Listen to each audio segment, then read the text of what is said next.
দুষ্টু কোকিল গানে মিমি চক্রবর্তীর নাকি একটা এক্সট্রিম লেভেলের নুড সিন আছে, আর সোশ্যাল মিডিয়ায় সেটা অত্যন্ত কন্ট্রোভার্সিয়াল ইস্যুতে পরিণত হয়েছে।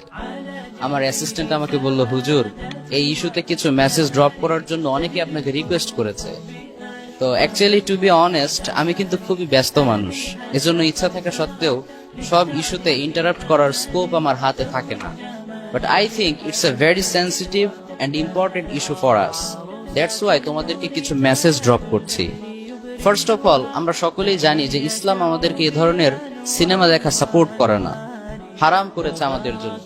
বাট একটা সময় ছিল যখন বাংলার ম্যাঙ্গো পিপল, মানে আমজনতা, ফ্যামিলির সবাইকে নিয়ে একসাথে অ্যাটলিস্ট বাংলা সিনেমাগুলো দেখতো। বাট বাংলা সিনেমার স্ট্যান্ডার্ড নামতে নামতে এখন এমন পর্যায়ে এসেছে যে পাশে গার্লফ্রেন্ডকে রেখে এ ধরনের সিনেমা দেখতেও লজ্জা লাগবে। ঠিক কিনা বলো যুবক ভাইয়েরা? সেন্সর বোর্ডের মেম্বাররা কি যে করে আমার বুঝে আসে না। How can they be so irresponsible?